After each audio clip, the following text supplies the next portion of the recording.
The alarm screamed through the Zalkarian Deep Space Monitoring Station. Commander Vixdill's 4 eyes snapped to the main display screen. His blue skin turned pale as he read the impossible data. "This cannot be right," he whispered to himself.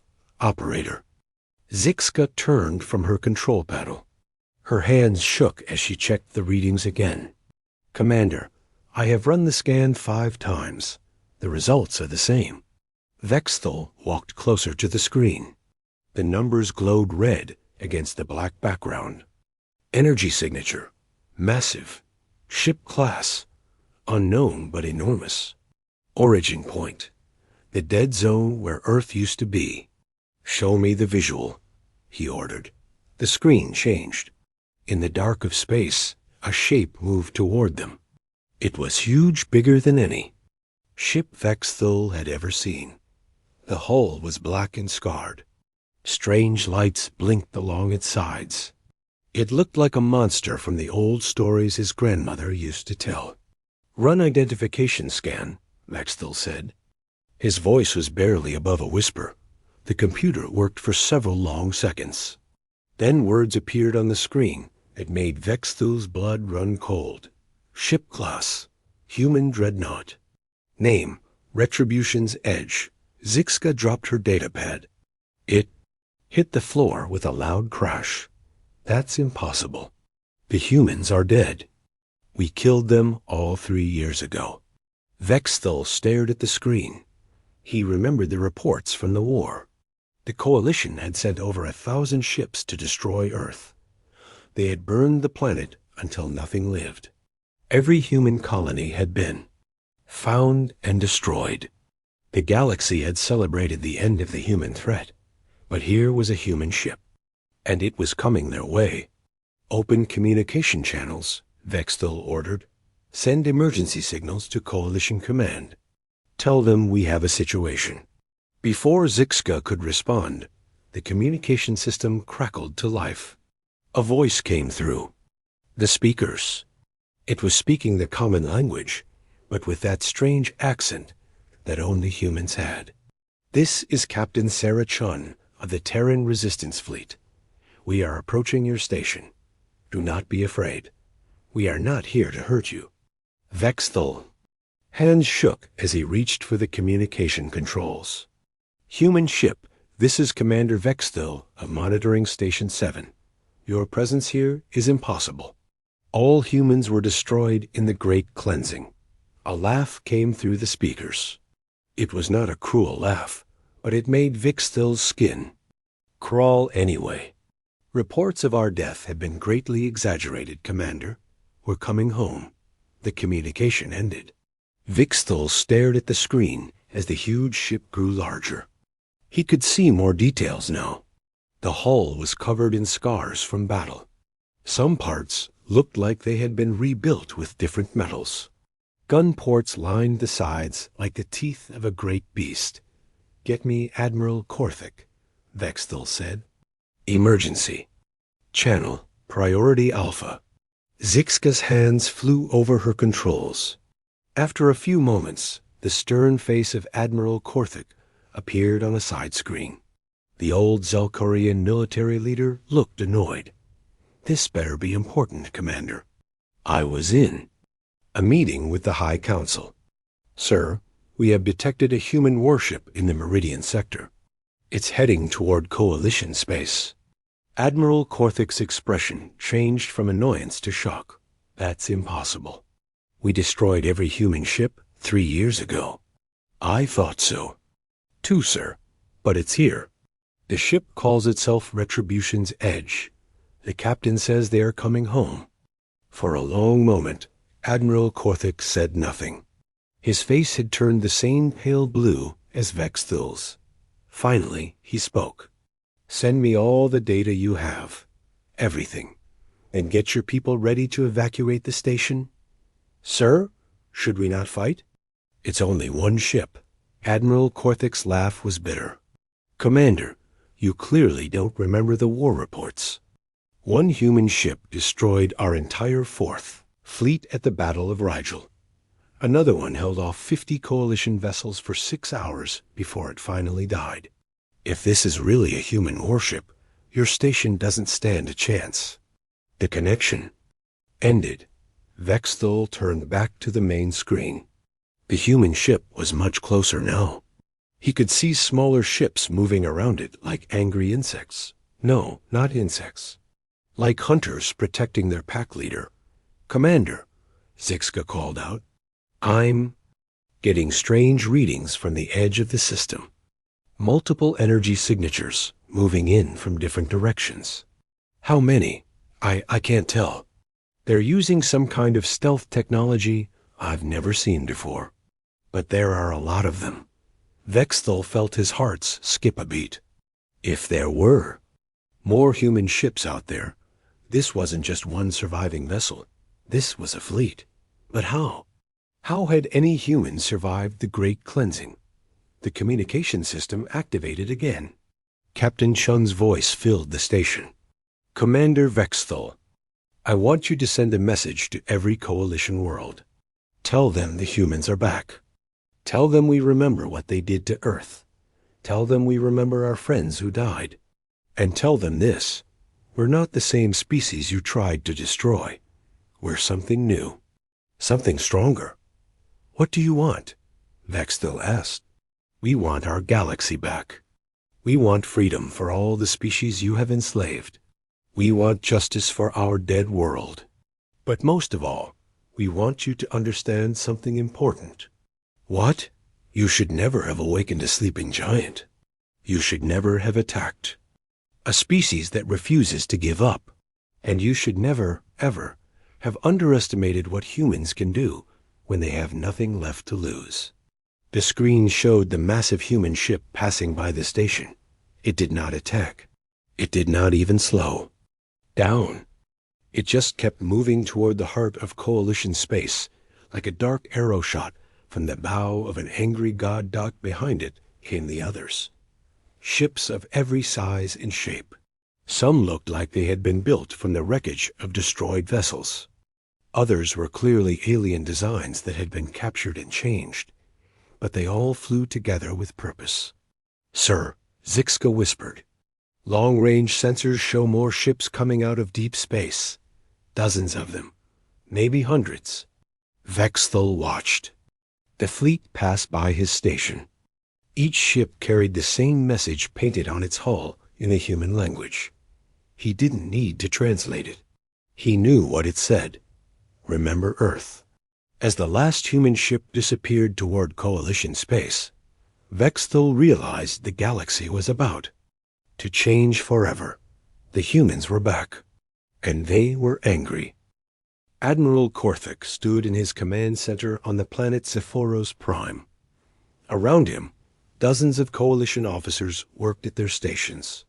Every screen showed the same thing: human ships moving through space toward Coalition worlds.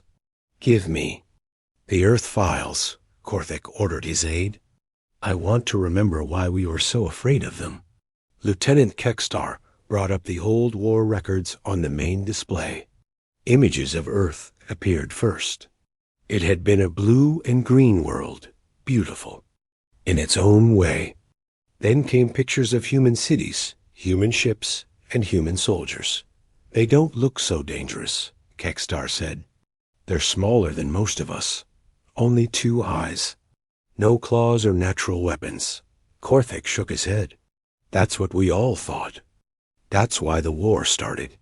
The images changed to show early contact between humans and the Coalition.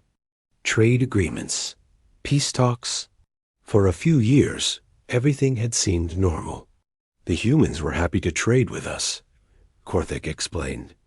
"They gave us their art and music. They shared their food and stories. Some of our people even thought they were harmless, weak." "What changed?" Kekstar asked. "We did." Korthik's voice was heavy with old pain. "The High Council decided that humans were too dangerous to leave alone. They bred too fast. They asked too many questions. They wouldn't follow our rules." More images appeared. Coalition fleets gathering at the edge of human space. demands for surrender, human colonies being told they must submit to coalition rule or be destroyed. They said no, Korthik continued. Every single human colony said no. Even when we showed them our massive fleets, even when we proved we could destroy them easily, they just said no. The display showed the first battles. Coalition ships attacking human worlds. It should have been easy. The humans had fewer ships and weaker weapons, but something was wrong. Look at this battle report, Korthik pointed to the screen. We attacked the human colony on Kepler 7 with 50 ships. They had only 5 ships to defend with. By all logic, we should have won in minutes. What happened? They fought like nothing we had ever seen before. Their ships were damaged, but they kept fighting. When their weapons failed, they tried to ram our vessels. When their ships were destroyed, the survivors fought on in escape pods. It took us 6 hours to take that world. 6 hours to defeat 5 ships. Kekstar studied the battle data. This says they destroyed 12 of our ships. 12 ships lost to defeat 5. That was our first hint that we had made a terrible mistake. The images changed again. Now they showed the siege of Earth itself. Over 1,000 coalition ships surrounded the human home world. It was the largest fleet ever assembled. We demanded their surrender, Korthik said. We told them we would spare their lives if they submitted. Do you know what they said? No, sir. They said, come and take it. Then they opened fire. The battle footage was hard to watch. Earth's defense fleet was tiny compared to the coalition. Armada. Human ships died by the dozens. But for every human ship destroyed, coalition vessels were damaged or destroyed in return. They turned their entire planet into a fortress, Korthik explained. Every city had anti-ship weapons. Every building was a bunker. When we landed troops, human civilians fought alongside their soldiers. Children threw bombs at our tanks. Old people shot at our aircraft. The siege of Earth lasted 3 years. 3 years of constant fighting against a species that refused to give up. The humans used every dirty trick they could think of. They hid weapons in hospitals. They disguised soldiers as civilians. They turned cargo ships into guided missiles. By the end, we had lost half our fleet, Korthik said quietly. Half of the largest armada ever built, destroyed by one world that wouldn't surrender. But we won, Kekstar pointed out. We destroyed Earth. Did we? Korthik looked at his aide. Yes, we turned Earth into a dead rock. Yes, we killed billions of humans. But did we really win? The display showed the aftermath. Human survivors scattered across the galaxy, using stolen ships to attack coalition worlds. They hit supply convoys. They destroyed space stations. They made every occupied human world a nightmare to control. They never gave up, Korthik said. Even after Earth died, they kept fighting. For 2 more years, we hunted human survivors through the dark between stars. Every time we thought we had found the last group, more would appear somewhere else. The reports say we killed them all. The reports said what the High Council wanted to hear, but some of us always wondered. Humans were too smart and too stubborn to all die so easily. A communication alert beeped. Korthik activated the channel. Commander Vexthul's panicked face appeared on the screen. Admiral, the human fleet has passed my station. One count over 200 ships of various sizes. They're heading directly for the Nexus Gate. Korthik felt his blood turn cold. The Nexus Gate controlled access to the core worlds. If the humans took it, they could strike at the heart of Coalition space. What's their estimated arrival time? 18 hours, sir. After ending the communication, Korthik turned to his staff. Prepare the Third Fleet for immediate departure. Send messages to all Coalition worlds. The humans are back, and they're coming for revenge. As his officers rushed to carry out orders, Korthik stared at the old war footage still playing on the main screen. He watched human soldiers fighting impossible odds. He saw human civilians dying rather than surrender. He remembered the fear in Coalition soldiers' eyes when they realized what kind of enemy they were facing. "Sir," Kekstar asked quietly, "what made them so dangerous?" "They're just one species among thousands." Korthik was quiet for a long moment.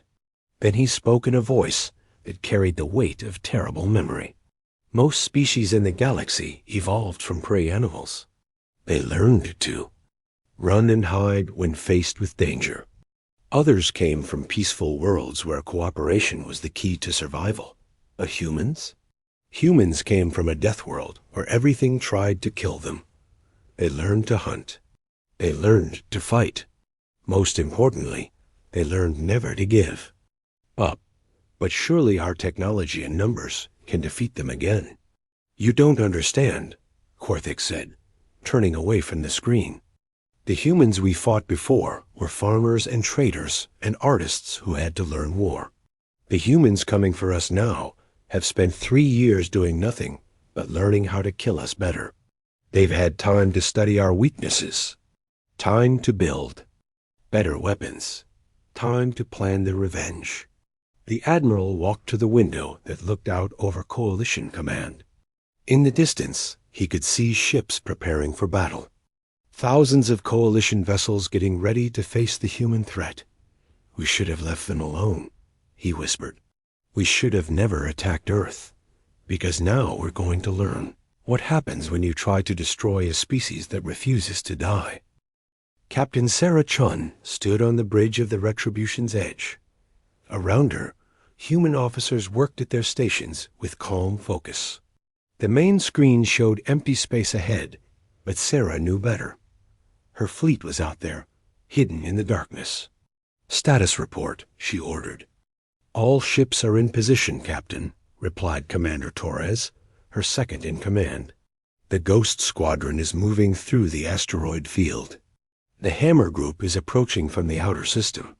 Convoy 7 is ready to drop stealth at your command." Sarah nodded. 3 years of hiding in the void had taught humanity many new tricks.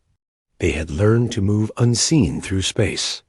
They had learned to turn any piece of metal into a weapon.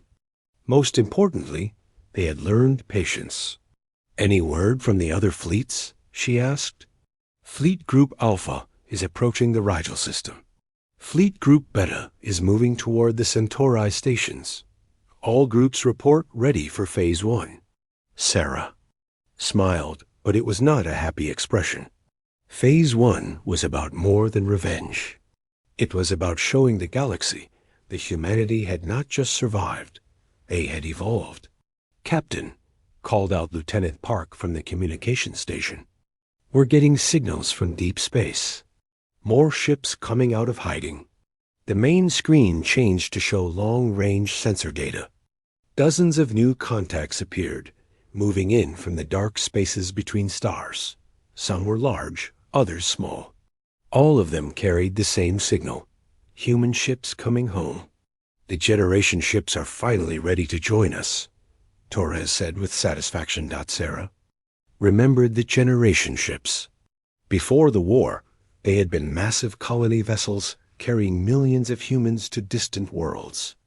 When Earth fell, those ships had vanished into deep space. The Coalition thought they had been destroyed or had fled the galaxy entirely. They were wrong. "Show me the Phoenix Rising," Sarah ordered.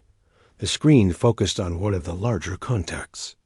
The Phoenix Rising had once been a simple colony ship. Now it was something else entirely. Its hull was covered with armor plating salvaged from destroyed Coalition vessels. Gun ports lined its sides. Fighter bays had been carved into its structure. "How many people aboard her now?" Sarah asked. 2 million civilians, Torres replied, plus 50,000 trained fighters and a full manufacturing facility. She's been building new ships for us while staying hidden in the void. Sarah thought about those 2 million people. They were children who had been born after Earth died, adults who had lived their entire lives in the darkness between stars. They had never seen a real planet, never breathed natural air. But they knew who they were. They were human, and they were coming home. "Signal from the Endurance," Lieutenant Park announced. "Captain Martinez wants to know if he should begin the demonstration. Tell him to proceed. It's time the Coalition learned what we've been doing while they thought we were dead." The screen switched to show another ship moving toward a Coalition listening post. The Endurance looked like an old cargo vessel. Scarred and patched, it seemed. Harmless enough. But as they watched, panels on its hull opened to reveal hidden weapon systems. "The Coalition post is hailing the Endurance," Park reported. "They're demanding identification." "Let me hear it," Sarah said. A nervous alien voice came through the speakers. "Unknown vessel. This is Coalition Station Echo 7. State your business." "In this system," Captain Martinez's voice answered, calm and steady. "This is Captain Rodriguez Martinez of the Earth vessel Endurance. We're here to collect what you stole from us." "There are no Earth vessels. Earth was destroyed 3 years ago. Earth was our home," Martinez replied. "But we are more than one world. We are an idea, and ideas are very hard to kill." On the screen, they watched as the Endurance moved closer. To the station. The Coalition post fired warning shots, but the human ship didn't slow down.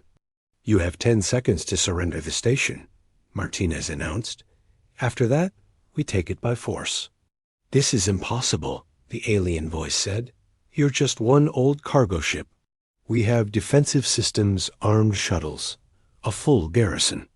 9 seconds, Martinez said calmly. Sarah watched with pride as the Endurance revealed its true nature. Hidden weapons emerged from concealed bays. Fighter craft launched from secret hangars. What had looked like one old ship was actually a mobile battle platform. The Coalition station tried to fight back, but it was over quickly. Human fighters swarmed the station's defenses, while the Endurance's guns disabled its weapons. Within minutes, the station was floating helpless in space.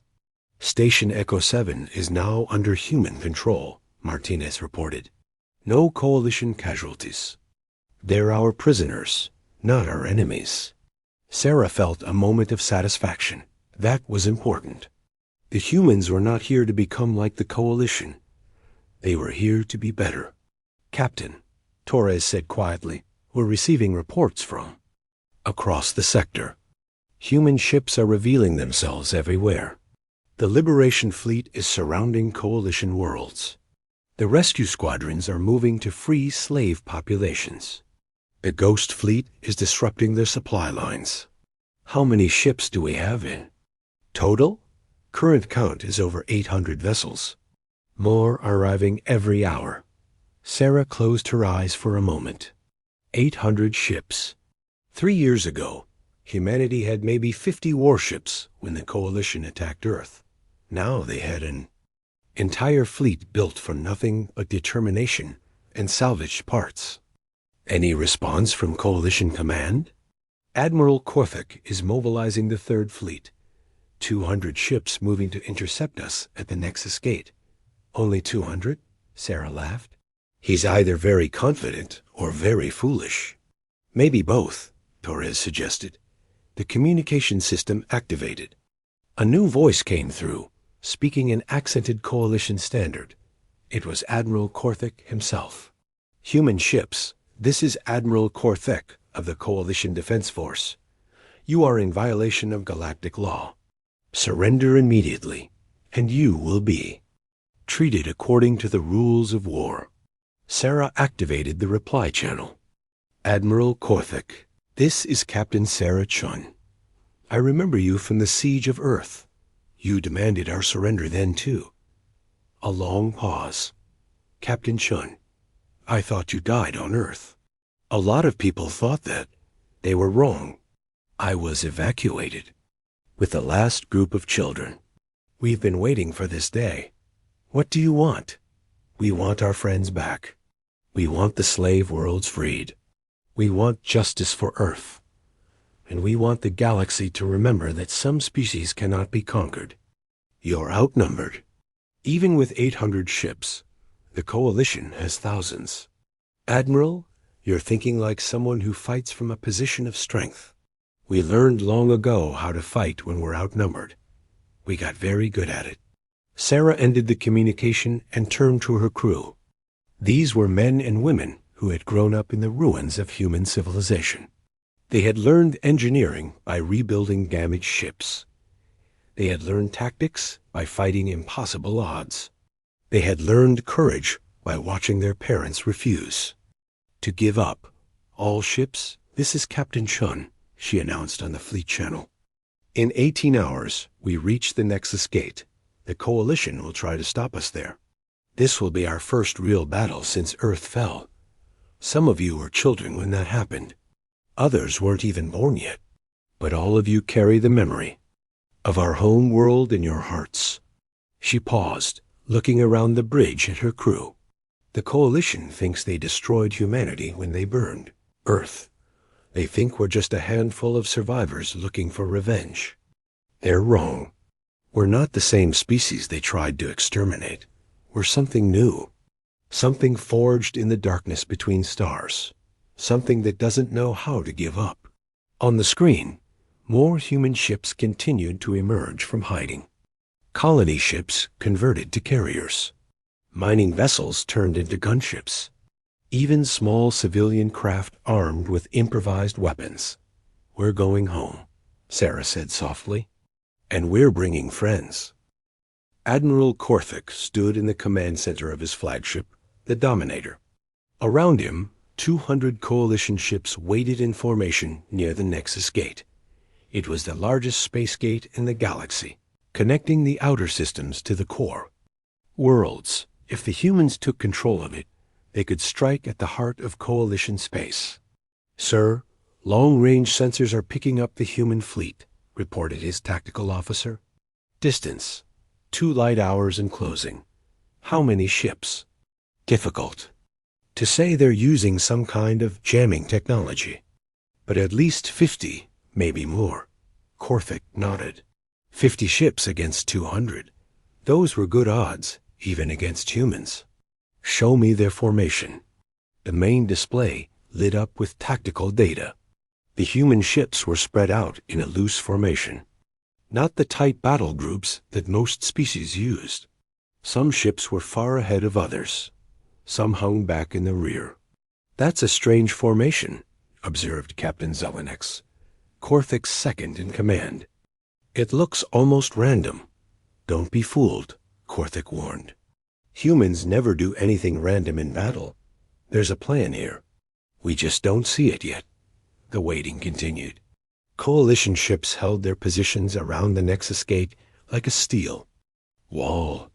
Their weapons were charged and ready. Their shields were at maximum power. It should have been enough to stop any attack. Contact, the sensor officer called out. Human ships entering weapons range. Korthik studied the tactical display. The human fleet was still approaching in that loose formation. He could see the Retribution's edge leading the attack, its massive hull scarred from old battles. Behind it came a mix of ship types he had never seen before. Those ships, he said, pointing at the display. Some of them aren't warships. You're right, sir. I'm reading colony ship designs, cargo vessels, even what looks like a mining platform. They brought civilians to a battle? Captain Zelenex sounded shocked. Korthik shook his head. No, they brought every ship they had. That's what humans do. When they fight, everyone fights. The human fleet spread out even more as it approached. Ships moved in different directions, some high, some low, some coming straight at the Coalition. Formation. It looked like chaos, but Korthik knew better. All ships, prepare to engage, he ordered. Target their largest vessels first. If we can break their command structure, the rest will retreat. Sir, the humans are transmitting on all frequencies. Let me hear it. Captain Chun's voice filled the command center. Coalition ships, this is your last chance to withdraw. We don't want to kill you. We want the gate. Stand aside and let us pass. Korthik activated his reply channel. Captain Chun, I have 200 ships. You have maybe 60. Surrender now, and I'll spare your lives. Admiral, you still don't understand. We're not here to fight fair. We're here to win. The communication ended. Korthik turned to his weapons officer. All ships open fire. The space around the Nexus gate lit up with energy beams and missile trails. 200 coalition ships fired at once, their combined firepower enough to destroy a small moon. The human ships scattered like leaves in a storm, but they didn't retreat. Damage report on the human fleet, Korthik demanded. Minimal hits, sir. They're using evasive maneuvers unlike anything in our tactical database. Their ships are moving independently, but somehow staying coordinated. On the screen, Korthik watched something impossible. The human ships were fighting like a school of fish, each vessel reacting instantly to threats while maintaining perfect formation with the others. When coalition fire concentrated on one ship, 3 others would move to protect it. When a human vessel was damaged, 2 more would close in to cover its retreat.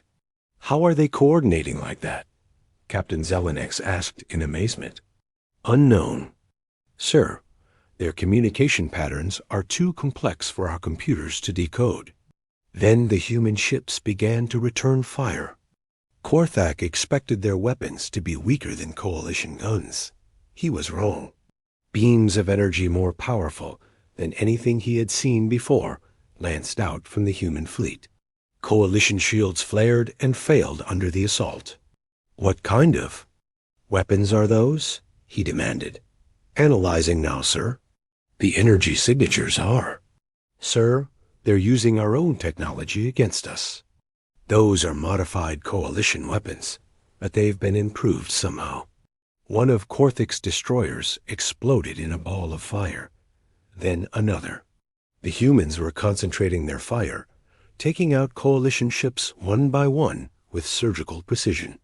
Sir, the human cargo ships are launching something. Multiple small contacts incoming. Korthik looked at the tactical display and felt his heart skip a beat. The human cargo ships were launching hundreds of small fighters, but these weren't normal fighter craft. They were moving too fast and maneuvering too sharply. Those are drone fighters, his tactical officer reported. Fully automated, they're swarming our escort vessels. The battle turned into chaos.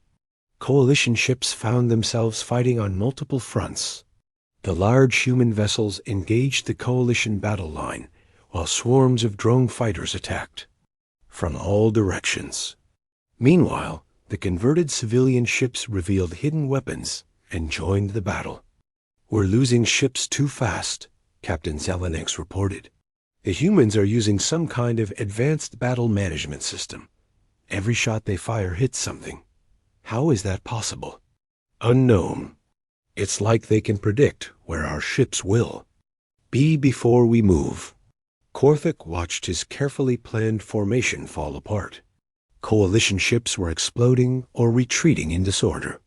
The humans pressed their attack with relentless efficiency. Every move they made seemed designed to cause maximum damage with minimum risk. Sir, urgent message from the destroyer squadron. They report that human ships are appearing behind our lines. Ships that weren't there before. What do you mean? Stealth. Ships, sir. The humans had vessels hiding in the area before the battle started. They're attacking our rear formations. On the display, Korthik could see new human ships revealing themselves throughout the battle zone. Ships that had been invisible were now firing on surprised coalition vessels. The humans hadn't just brought one fleet to this battle. They had brought 3 or 4 smaller fleets and coordinated a massive ambush. All ships fall back to defensive positions around the gate, Korthik ordered. Form a defensive sphere. Make them come to us. But the humans didn't cooperate. Instead of charging the coalition defensive line, they spread out even more. Some ships moved to attack the gate's control stations. Others began firing on the gate's power systems. A few hung back and continued to launch more drone fighters. They're not trying to break through our defenses, Captain Zelenex realized. They're trying to capture the gate intact. Of course they are, Korthik said bitterly. They need it to get to the core worlds, and they're willing to fight a long battle to take it. The Retribution's edge moved closer to the gate, its massive guns firing continuously. Coalition ships concentrated their fire on the human flagship, but its shield seemed impossibly strong. Smaller human vessels moved to protect it, taking hits meant for their command ship. Sir, we're down to 140 ships. The humans still have most of their fleet intact. Korthik looked at the tactical display. His ships were scattered and damaged. The humans were winning through superior coordination and better technology. But worst of all, they were fighting with a purpose that his own forces couldn't match. Open a channel to Captain Shun, he ordered. Go ahead, Admiral, came the immediate reply. How? Korthik asked simply. How are you doing this? 3 years ago, you were farmers and merchants. Now you fight like you were born for war. Captain Shun's voice was calm. We had good teachers, Admiral. You taught us that the galaxy is a dangerous place. You taught us that survival requires strength. You taught us that some enemies will never stop coming unless you stop them first. We didn't mean to create this. No, you didn't. You meant to destroy us. But humans are hard to kill. And when you try to destroy us, we become something stronger. Another coalition ship exploded on the display. Korthik realized that he was about to lose not just the battle, but possibly his entire fleet. All ships, he announced with a heavy heart. Begin withdrawal to the second defensive line. We cannot hold the gate. As coalition ships retreated through hyperspace, Korthik took one last look at the human fleet. They had won their first major battle since Earth's fall. But he knew this was just the beginning. The humans were coming home, and they were bringing war with them. Captain Sarah Chun stood in the command center of the captured Nexus Gate Station. Through the large windows, she could see human ships moving through the massive space gate in organized groups.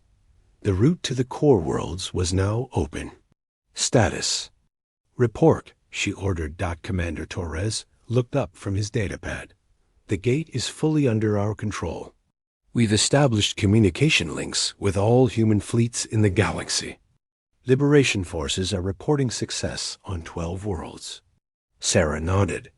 The victory at the Nexus Gate had been bigger than just one battle. It had shown the galaxy that humans were back, and that they could defeat the coalition in open warfare. Any word from the freed worlds? The best news first. The slave camps on Rigel 4 have been liberated. Captain Martinez reports that over 2 million beings from 40 different species have been freed. They're asking to join our fleet, Sarah smiled. That was the real victory. The coalition had ruled through fear and slavery. Humanity offered something different, freedom and hope. What about coalition response? Mixed. Some worlds are surrendering without a fight. Others are preparing for siege. Admiral Korthik has been relieved of command. The High Council is demanding his replacement organize a counterattack. Who's the new commander? Admiral Zephyros. He's younger than Korthik and reportedly more aggressive. Sarah remembered Admiral Zephyros from the intelligence files. He was smart, ruthless, and had never lost a major battle. He would be a dangerous enemy. Captain, Lieutenant Park called from the communications station. We're receiving a transmission from Coalition High Command. It's addressed to you personally. Put it through. The main screen showed an imposing alien figure in an elaborate uniform. Admiral Zephyros had the scaled skin and multiple eyes of a saurian, one of the Coalition's founding species. When he spoke, his voice carried the authority of absolute power. Captain Shun, I am Admiral Zephyros. I have been given full authority to end this human uprising. Admiral, Sarah replied calmly, this isn't an uprising. This is a homecoming. You have attacked Coalition stations, freed criminal populations, and disrupted galactic order. This ends now. The only thing ending is the Coalition's reign of terror. We're not here for conquest, Admiral. We're here for justice. Zephyros leaned forward. Justice? You speak of justice while leading an invasion fleet? We're not invaders, Sarah said firmly. We're liberators. Every world we've approached has been given a choice. Join us in freedom or continue serving the Coalition. So far, most are choosing freedom. The Coalition brings order to the galaxy. Without us, there would be chaos. The Coalition brings slavery and oppression. We've seen your order. Entire species forced to work in your mines. Worlds stripped of resources to feed your war machine. Children taken from their families to serve in your factories. Admiral Zephyros was quiet for a moment. When he spoke again, his voice was harder. You cannot win. Even if you control a few outer systems, the Coalition has thousands of ships and millions of soldiers. We will crush you. Sarah looked around the command center at her crew. These were people who had grown up hearing stories of Earth's destruction. They had lived their entire lives preparing for this moment. Admiral, you don't understand what humanity has become. 3 years ago, we were a single species on one world. Now we're something more. We're an idea that spreads to every species that dreams of freedom. Ideas don't win wars. Ships and weapons win wars. Then let me show you what our idea has built. Sarah nodded to Torres, who activated the strategic display. The screen showed a map of the galaxy with human positions marked in blue and Coalition forces in red. 3 years ago, there had been no blue marks on the map. Now they covered a significant portion of the outer rim. 23 star systems had declared independence from the Coalition, Sarah announced. 47 species have joined the Human Alliance. Our fleet now numbers over 1,500 ships, and more worlds are joining us every day. Admiral Zephyros studied the display with obvious concern. Impossible. Our intelligence reports showed only a few hundred human survivors. Your intelligence reports showed what we wanted them to show. We've been planning this for 3 years, Admiral. Every detail, every move. We learned from our defeat at Earth. We became better. It doesn't matter. I have 3,000 ships under my command. I will crush your rebellion and restore order. Sarah's expression grew serious. Admiral, I'm going to tell you something important. The humans you fought at Earth were civilians trying to protect their home. The humans you face now are soldiers who have spent 3 years learning how to destroy the Coalition. We're not the same species you remember. You're still just humans. No, we're the children of Earth. We're the survivors of extinction. We're the nightmare that the Coalition created when it tried to destroy something that refused to die. The communication ended. Sarah turned to her staff. Around the command center, human officers worked alongside aliens from a dozen different species. All of them had chosen to fight for freedom rather than submit to Coalition rule. All fleet commanders, this is Captain Shun, she announced on the General Communication Channel. Admiral Zephyros is mobilizing the Coalition's main battle fleet. They're coming to retake the Nexus Gate and push us back to the Outer Rim.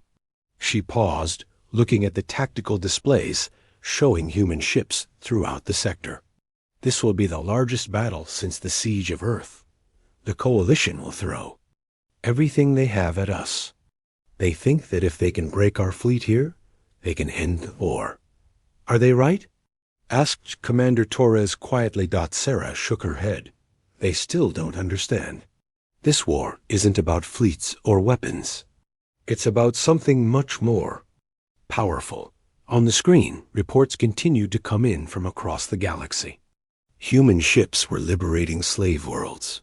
Coalition garrison forces were surrendering rather than fight. Entire star systems were declaring independence. The Coalition ruled through fear, Sarah explained to her crew. They made every species afraid to resist. But we've shown the galaxy that the Coalition can be defeated. We've proven that freedom is possible. Lieutenant Park looked up from his station. Captain, we're receiving surrender offers from Coalition forces on 6 different worlds. They're asking for safe passage in exchange for releasing their prisoners. Grant all requests. Make it clear that we're not here to destroy the Coalition peoples. We're here to end the Coalition system. But what about Admiral Zephyros and his fleet? Sarah looked out at the stars beyond the gate. Somewhere out there, 3,000 Coalition ships were preparing for war. It would be the largest space battle in galactic history. Zephyros represents the old way of thinking. He believes that the strongest force wins. He's about to learn that strength isn't just about numbers. A new report came in from the Liberation. Fleets, the prison world of Tartarus Prime, had been freed. Over 5 million beings from hundreds of species had been released from Coalition camps. Many were asking to join the human fleet. You see, Sarah said to her crew, we're not fighting for human supremacy. We're fighting for the right of every species to be free. That's why we'll win. Because freedom is stronger than fear. She activated the fleet communication system one more time. All ships, all crews, all free beings of the galaxy. In 12 hours, the Coalition will arrive with their largest fleet. They come to destroy us and restore their empire of slavery. Sarah looked around the command center. Humans and aliens work together, united by their desire for freedom. They think this is the end of our rebellion. They're wrong. This is the beginning of a new galaxy. A galaxy where no species kneels to another. A galaxy where freedom isn't a dream, but a right. On the tactical display, more human ships continued to arrive through the gate. Ships from the deep void. Ships built in hidden asteroid bases. Ships crewed by humans who had never seen Earth but carried its memory in their hearts. Today, we show the galaxy what happens when you try to destroy something that refuses to give up. Today, we prove that some things are worth fighting for. Today, we take back the stars. The human fleet prepared for the battle that would decide the future of the galaxy. But Sarah knew they had already won the most important victory. They had shown the galaxy that freedom was possible. And that idea, once planted, would grow until it covered every world under every star. The Coalition was about to learn that. Humans weren't just another species to be conquered. They were the children of a world that had taught them never to surrender. And they were home. The Council pushed too far. Then humans stopped playing nice part. The deep space exploration vessel USS Defiant drifted silently through the darkness at the edge of the Sol system. Captain Alan West stood on the bridge, his eyes fixed on the strange structure that had appeared on their sensors. It wasn't there yesterday, it wasn't supposed to be there at all. What do you make of it, Olivia? Alan asked, turning to his diplomatic officer. Olivia Reyes adjusted her glasses and studied. The readout. It's definitely artificial, Captain, and it's not one of ours. Her voice remained calm, but Alan could see the excitement in her eyes. First contact. After all these years of searching, an alien presence had been discovered right in humanity's backyard. Should I charge weapons, sir? Asked Lieutenant Gary Mitchell from the tactical station. Alan shook his head. No, we're explorers, not warriors. Let's see if they want to talk first. The alien structure suddenly glowed with blue light. A beam shot out, engulfing the Defiant in a soft azure haze. The crew tensed, but the ship's systems continued to function normally.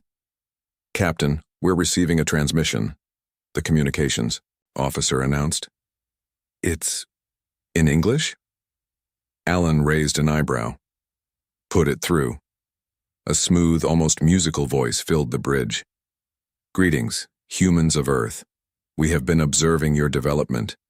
The time has come for formal introduction to the Galactic Council.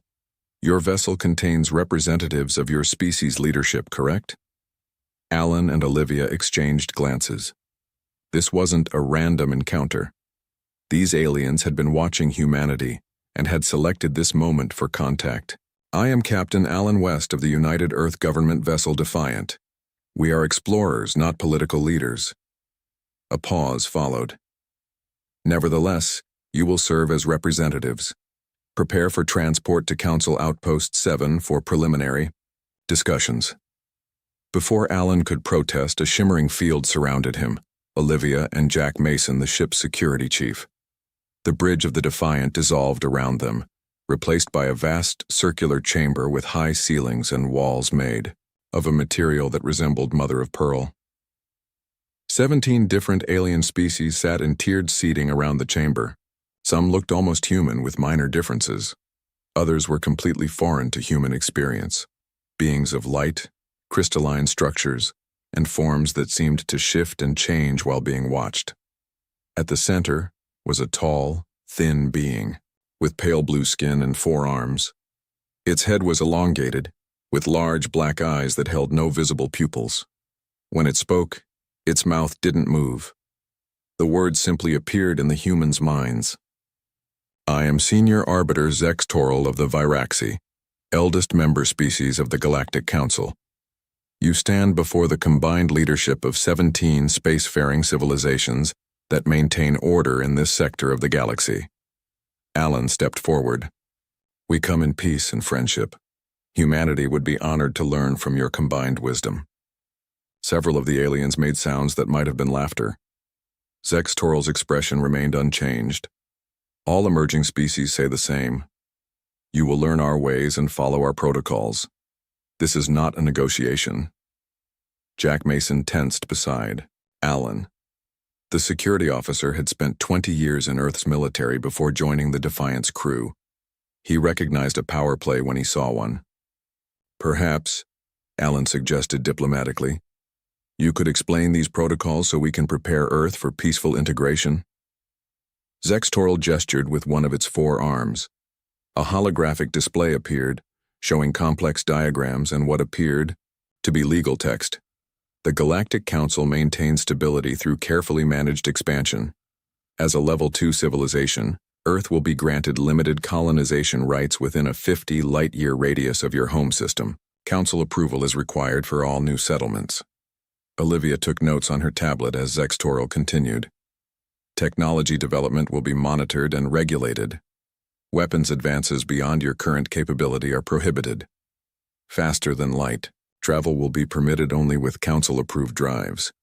All new technological innovations must be shared with the Council for evaluation and distribution. Jack frowned.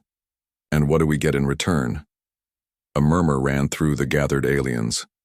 Zex Toral's black eyes seemed to bore into Jack's. "You receive protection and guidance. Additionally, limited access to established trade routes will be granted, in exchange for resource quotas and developmental tariffs." Alan maintained his diplomatic smile despite the sinking feeling in his stomach. These weren't terms of friendship. They were restrictions designed to keep humanity contained and controlled. "How many other species have joined under these terms?" he asked. 37 active species currently benefit from Council protection," Zex Toral answered. 6 have been deemed uncooperative in the past century and have lost Council privileges. "Lost privileges," Jack muttered under his breath. "I bet that's a nice way of saying something else." Over the next 12 hours, the 3 humans were given an overwhelming amount of information. They were shown brief glimpses of fantastic technologies, hints of knowledge that made Earth's greatest discoveries seem primitive. It was tantalizing, just enough to create desire without providing substance. When they were finally returned to the Defiant, Alan immediately called Earth.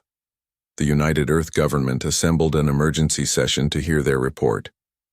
"They're offering us the stars," Alan explained to the assembled leaders on the view screen, "but with chains attached." Olivia presented her analysis. "The terms are designed to keep us dependent on the Council. We get access to some technology, but not the understanding behind it.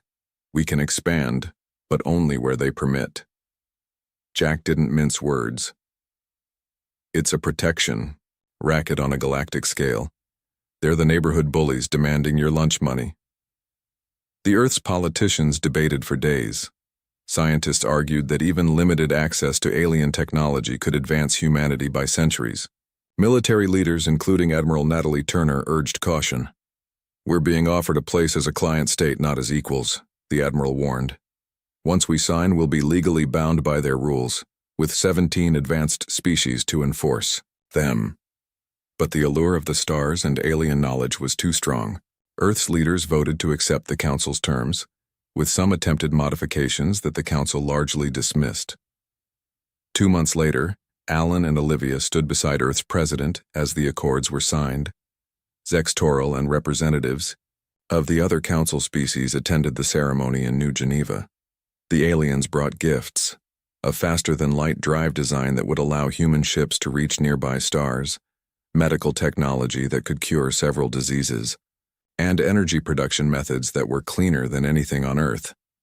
As the celebration continued around them, Admiral Turner pulled Alan and Jack aside. "I hope I'm wrong about all this," she said quietly, "but starting today, I want you both involved in some contingency planning. If these Council members aren't the friends they claim to be, humanity needs options." Jack nodded grimly. "They're not showing us their teeth yet, but every predator knows when to smile." Alan looked back at the aliens mingling with Earth's elite. "Let's play by their rules for now, learn everything we can, and prepare for the day when the rules no longer serve us." None of them realized how soon that day would come. The Council pushed too far. Then humans stopped playing nice part. 25 years passed since humanity joined the Galactic Council. Earth had changed in ways that would have seemed impossible before first contact. The skylines of major cities now featured buildings made with alien materials. Council-approved faster-than-light drives allowed human ships to reach nearby stars in days, instead of the centuries it would have taken with older technology. Humans had established colonies on Mars, Europa, and 3 planets orbiting nearby stars. These were modest settlements, each carefully positioned within the zones the Council had approved for human expansion. Dr. Samantha Powell sat in her laboratory beneath the Rocky Mountains, examining the alien technology that the Council had provided. As head of Earth's Xenotechnology Division, she had spent the past 5 years studying the scraps of advanced science that humanity had been permitted to access. "They gave us a faster engine, but not the theory behind it," she muttered to her assistant. "It's like giving a calculator to someone but never teaching them math." Ryan Kelly nodded as he compiled data on his tablet. At 28, he was the youngest person to ever hold a senior position in the division. His talent for spotting patterns had made him invaluable. "It's the same with all their gifts," Ryan said. "The medical devices cure diseases, but we can't make more of them. The power generators work, but we can't build our own." Samantha leaned back in her chair. "We're becoming dependent on them. That's the point." Their conversation was interrupted by an alert on Ryan's tablet. "Dr. Powell, there's an emergency meeting of the United Earth government. The Council has called for new terms." 2 hours later, Samantha and Ryan sat in a secure conference room with other leaders of Earth's scientific and military divisions. On a large screen, they watched the live broadcast from New Geneva, where Senior Arbiter Zextoril addressed the human delegation. "The Council has observed concerning patterns in human development," Zextoril stated. "Your species is advancing at an unsustainable rate. New restrictions are necessary." Captain Alan West, now Earth's official representative to the Council, kept his face neutral despite his anger. "What restrictions do you propose, Senior Arbiter?" Zextoril's forearms moved in a complex gesture. "All colonial expansion will cease immediately. Research programs in quantum physics, artificial intelligence, and advanced propulsion will be terminated. Tribute payments will increase by 30%. The room erupted in protests. Olivia Reyes, who had become Earth's chief negotiator, tried to maintain order. These demands are unprecedented, she argued. No other species has faced such severe restrictions after only 5 years of council membership. Zextoral's black eyes revealed nothing. No other species has shown such aggressive adaptation. The council's decision is final. When the transmission ended, Admiral Natalie Turner slammed her fist on the table. This confirms everything we feared. They never intended to treat us as equals. Back in the mountain laboratory, Samantha and Ryan worked through the night, reviewing data they had collected on council activities over the past 5 years. I found something, Ryan said, his eyes wide. I cross-referenced council announcements with the files we obtained from that damaged alien ship last year. He displayed his findings on the main screen. 6 species have been labeled uncooperative in the past century. Look what happened to them. Samantha stared at the data.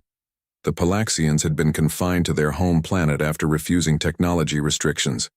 The Doran civilization had been forcibly disarmed when they developed weapons, without approval. The others had suffered similar fates. They're not protectors, she whispered. They're controllers. Ryan nodded grimly. And we're next on their list. The next morning, they presented their findings to Admiral Turner and a small group of Earth's highest-ranking officials. President Diane Rodriguez listened silently as Samantha explained what they had discovered. The council isn't cautious, Samantha concluded. They're deliberately suppressing us. The pattern is clear across multiple species. First come the restrictions, then resource extraction increases, then permanent subjugation. President Rodriguez closed her eyes briefly. What options do we have? Admiral Turner stepped forward. It's time to activate Protocol Prometheus, Madam President. Ryan looked confused. What's Protocol Prometheus? The Admiral smiled thinly. Insurance for the past 5 years we've been publicly playing by their rules while preparing for this day. She activated a secure display. We have hidden shipyards in the Kuiper Belt, outside Council scanning range. We've been reverse engineering and improving upon every piece of technology they've given us. We've established research outposts that don't appear on official records. President Rodriguez nodded slowly. The Europa outpost will be our decoy. We'll make it seem important enough to draw attention but not so valuable that we can't afford to lose it. You're expecting them to take action against us? Samantha asked. Not expecting. Counting on it, the president replied. We need to control when and where they make their move. For the next 6 months, Earth publicly complied with the Council's new restrictions. Colonial expansion officially stopped. The required research programs were publicly shut down. Tribute payments increased as demanded, but deep in the Kuiper Belt, far from prying eyes, humanity worked frantically. Admiral Turner oversaw the construction of ships unlike anything Earth had built before. Dr. Powell and her team made breakthrough after breakthrough as they decoded alien science and improved upon it. Captain West and Olivia Reyes continued to represent Earth at council meetings, playing the part of reluctant but compliant members. They gathered intelligence and built relationships with representatives of other species who showed signs of discontent with council rule. On Europa, a research outpost staffed by 47 scientists and engineers conducted approved experiments, while secretly serving as a lightning rod. The facility was designed to look more important than it was, with obvious security and regular supply shipments. How much longer do we have to keep up this act?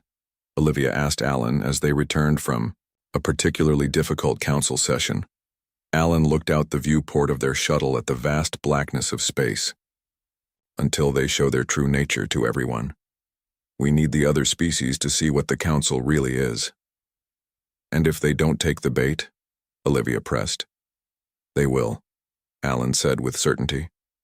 The Viraxi and their closest allies can't stand the idea of a young species advancing too quickly.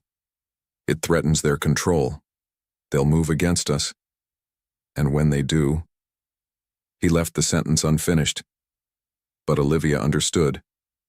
Humanity had spent 5 years smiling and nodding and building, in secret.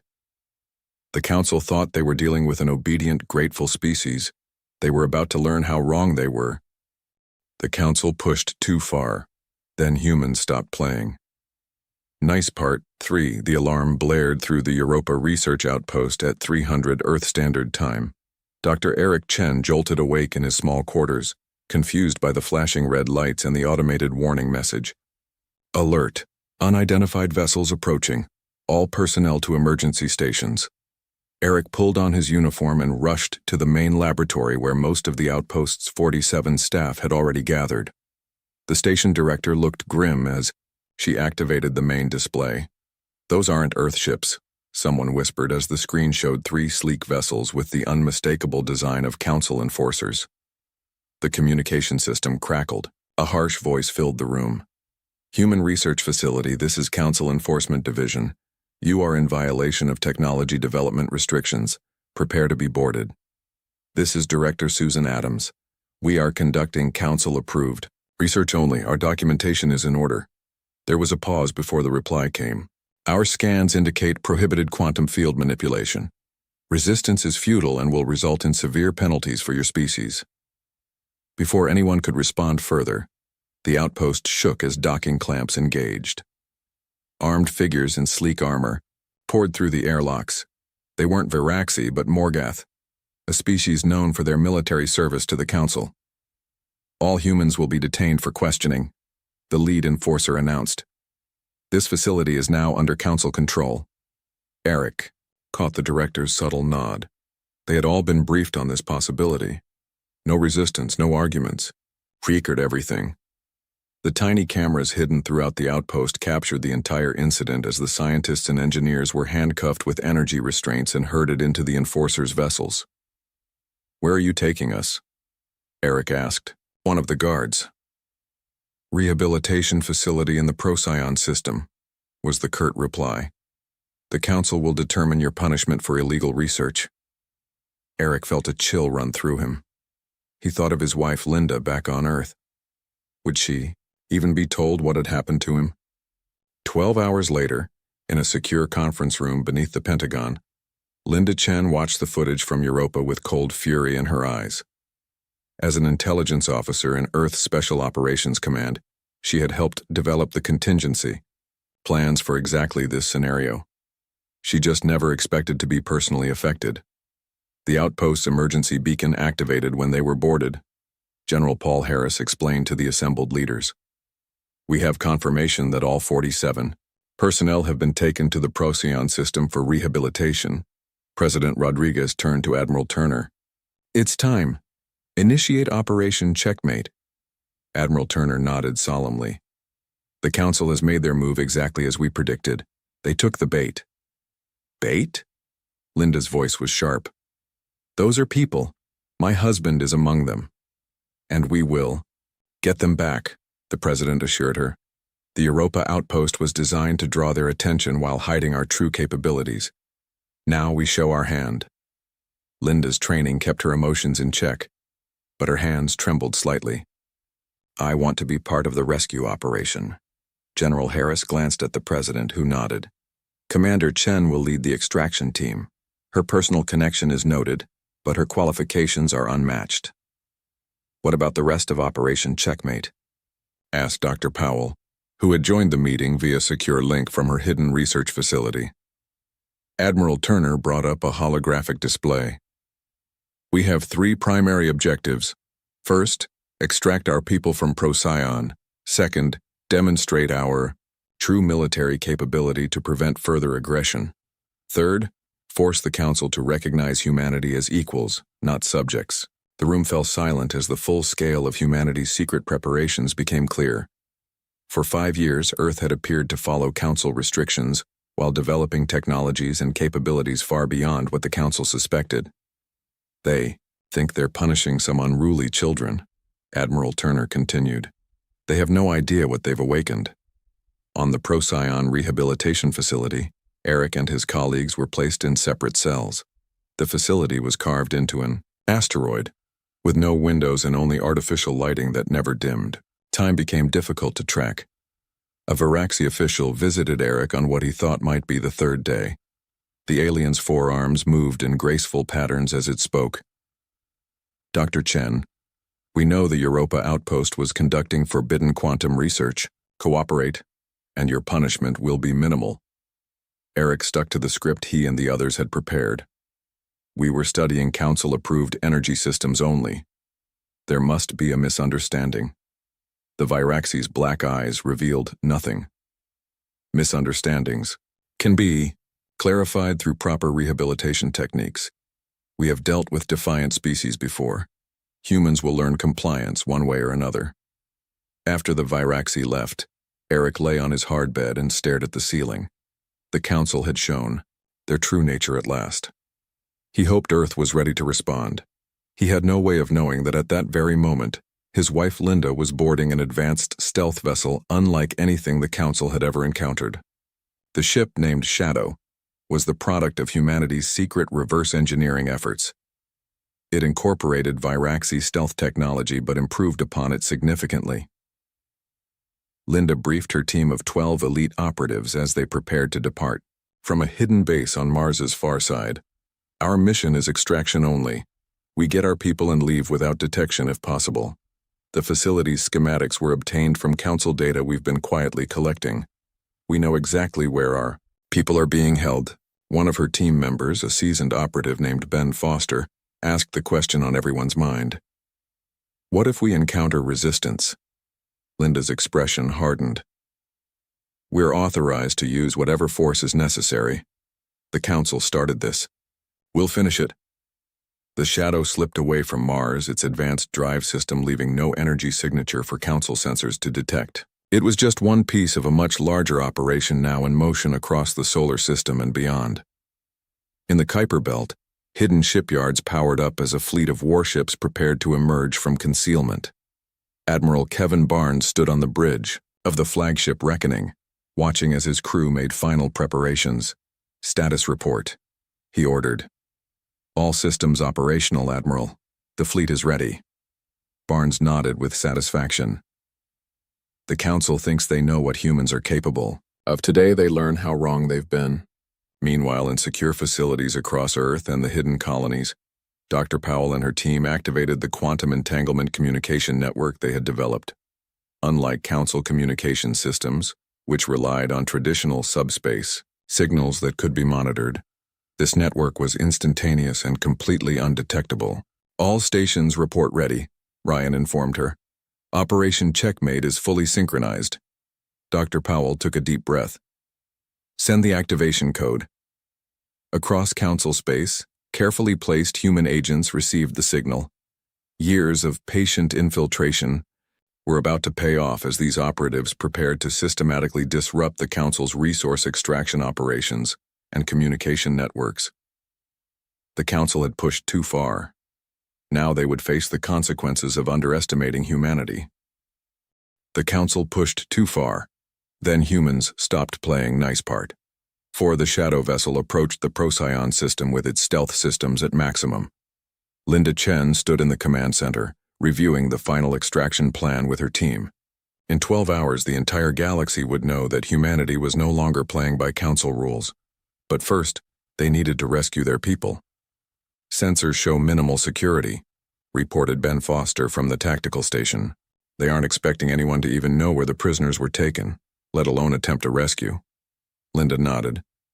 Their arrogance works in our favor. Team 1 will secure the control center. Team 2 handles the detention level. Team 3 maintains our escape route. The Shadow docked with the asteroid facility using a little-known maintenance airlock. The human operatives moved swiftly through the corridors, their advanced armor making them nearly invisible to standard security sensors. Linda led Team 2 directly to the detention level. The two Morgoth guards never saw the humans before stun. Weapons dropped them silently to the floor. Eric Chen, Linda whispered as she unlocked her husband's cell. Did you miss me? Eric blinked in confusion, then broke into a relieved smile. Linda, how did you... Explanations later. We're getting everyone out. Within 20 minutes, all 47 scientists were freed. Team 1 had secured the control center, downloading valuable intelligence from the facility's computers while locking down the remaining Council security forces. "We have company," Ben warned through the comm system. "Council patrol vessel approaching. They weren't scheduled for another 6 hours." Linda made a quick decision. "Change of plans. Team 3, prepare for visitors. Everyone else, continue evacuation." As the scientists boarded the Shadow, Linda and several operatives remained behind. When the Council patrol docked and 8 Viraxi officials disembarked, they walked straight into an ambush. "What is the meaning of this?" demanded a 4-armed Viraxi wearing elaborate robes that marked him as a high adjudicator. Linda stepped forward. "You're being detained as a security measure. You seized our people illegally. Now we're returning the favor." The Viraxi's eyes widened. "Impossible. Humans don't possess this technology. You cannot—" "We can," Linda interrupted. "And we have. You're coming with us." As the Shadow departed with the rescued scientists and captured Council officials, the second phase of Operation Checkmate began. Admiral Kevin Barnes gave the order that humanity had been preparing for 5 years. "All ships emerge and form up. Communications broadcast on all Council frequencies." In the Kuiper Belt, hidden doors slid open in what had appeared to be ordinary asteroids. From these concealed shipyards, 73 warships emerged. Each incorporated technology the Council thought humans couldn't possibly understand, let alone improve upon. The flagship Reckoning led the formation. Admiral Barnes stood proudly on the bridge as a communication officer established a connection to Council headquarters. "This is Admiral Kevin Barnes of the United Earth Defense Fleet. Be advised that we have rescued our citizens from your illegal detention. Furthermore, we reject all technology restrictions imposed by the Council. Earth is claiming its rightful place as a full and equal member of galactic society." The response came quickly. Senior Arbiter Zextoral himself appeared on the view screen, his normally impassive face showing signs of agitation. "This is a grave violation of Council law. Return our officials immediately. Disarm your vessels and submit to Council authority, or face severe consequences." Barnes smiled coldly. "We expected you might say that, so we prepared a demonstration." Throughout Council space, the third phase of Checkmate activated.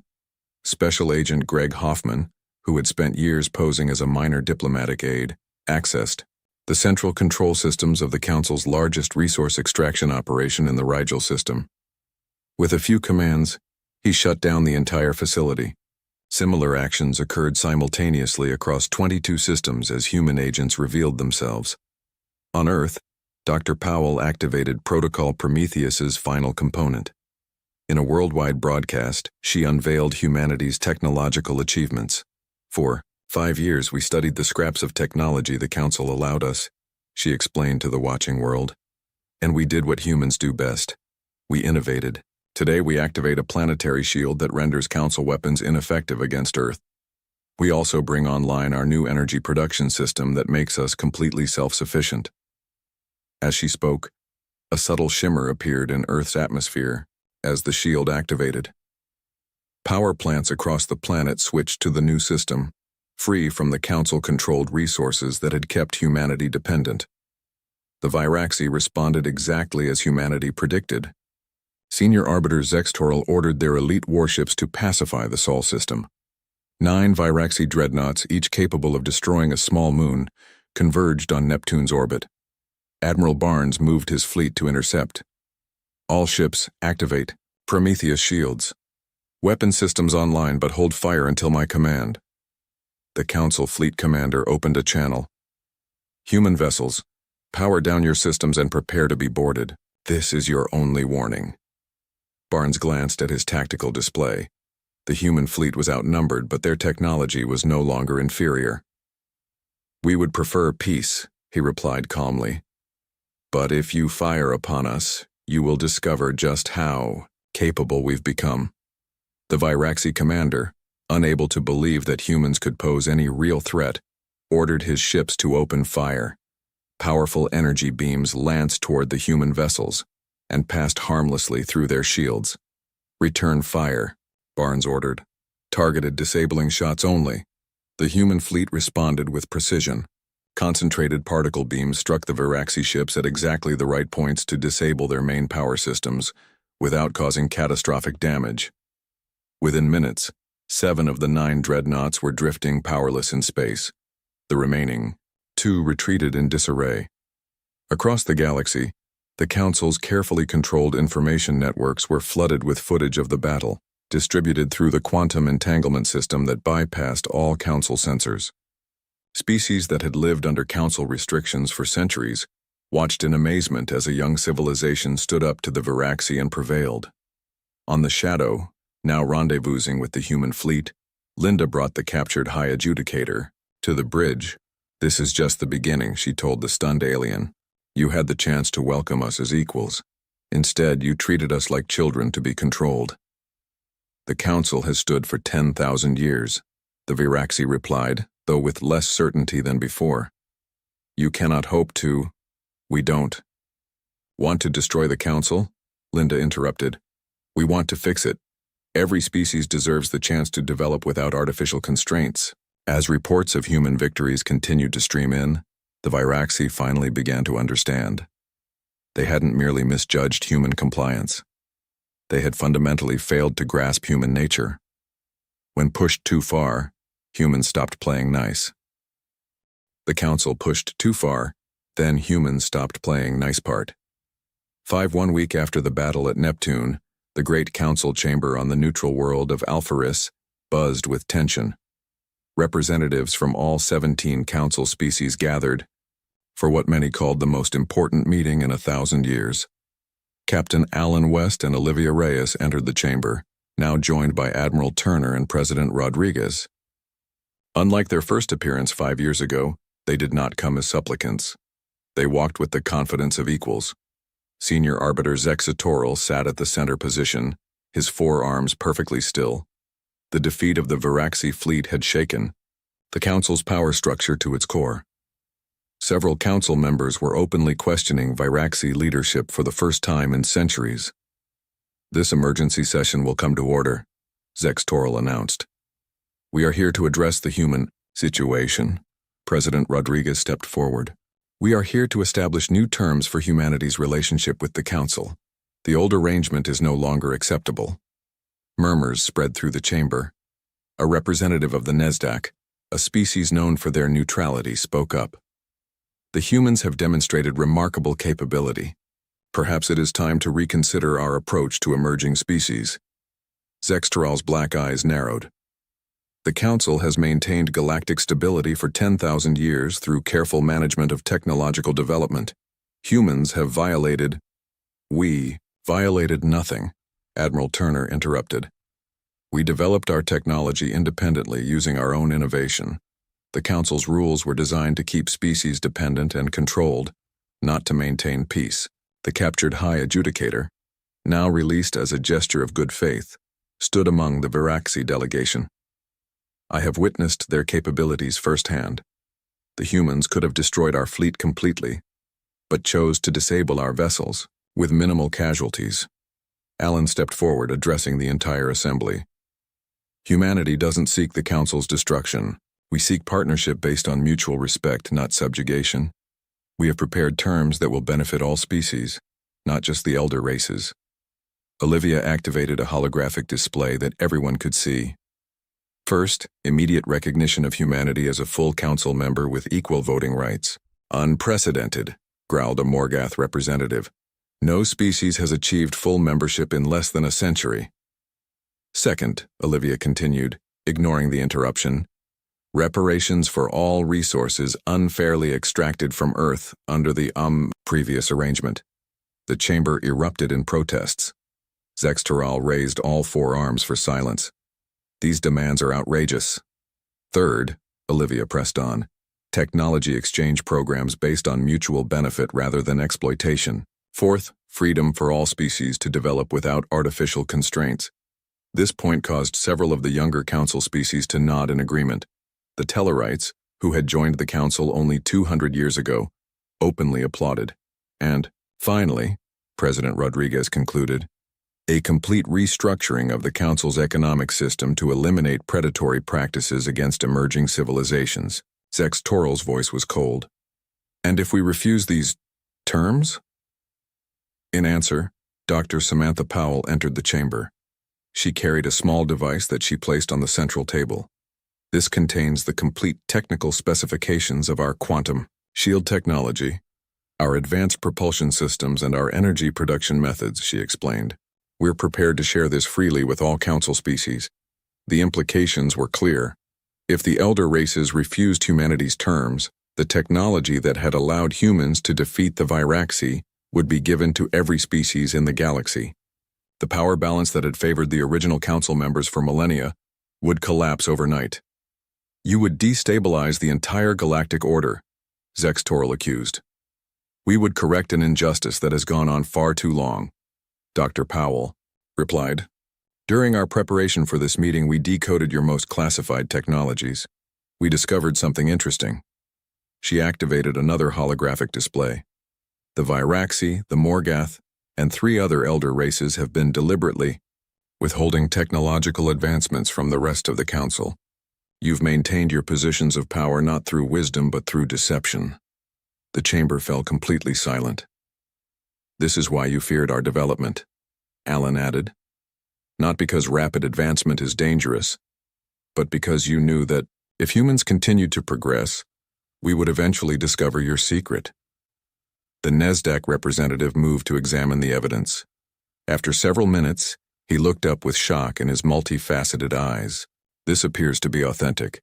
The elder races have violated the council's founding principles. The political balance shifted visibly as representatives of younger species began to distance themselves from the Viraxi faction. The Tellarites immediately moved to stand beside the human delegation. We support the human terms, declared their ambassador. For too long, we have been treated as junior partners while contributing the bulk of resources. One by one, other species joined them. Even 2 of the elder races, seeing the inevitable, broke ranks with the Viraxi. Zex Toral, faced with a political disaster, attempted one last argument. Humans have existed as a spacefaring species for less than 2 centuries. The responsibility of council membership requires. We defeated your best ships in less than an hour, Admiral Turner interrupted. We infiltrated your most secure facilities. We developed technology you thought impossible for us to understand. I believe we've demonstrated our capabilities adequately. 3 days of intense negotiations followed. The final agreement wasn't exactly what humanity had proposed, but it was remarkably close. Earth became a full council member. The resource quotas were abolished. Technology exchange programs were established on equal terms. Most importantly, the council itself was transformed. No longer would elder races dominate the younger. Each species would have 1 vote, regardless of how long they had been members. As the newly reformed council adjourned its historic session, Alan and Olivia found a moment of quiet to reflect on how far humanity had come. 5 years ago, we stood in this chamber as supplicants, Alan said. Now we've changed the course of galactic history. Olivia smiled. We didn't want to fight, they pushed us too far. Back on Earth, Linda and Eric Chen watched the broadcast of the council proceedings from their home in Colorado. Eric had recovered, well from his ordeal, and now held their newborn daughter Amanda in his arms.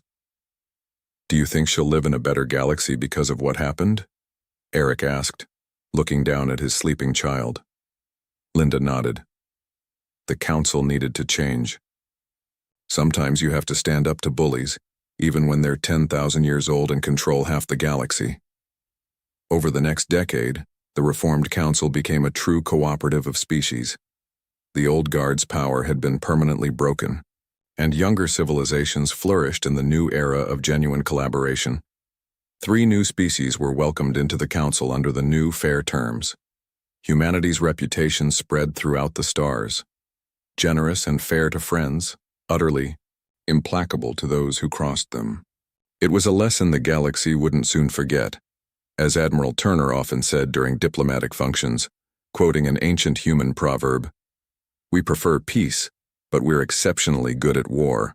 The choice is yours." Most species wisely chose peace. Those who didn't quickly learned why the council had pushed humanity too far, and why humans had stopped playing nice.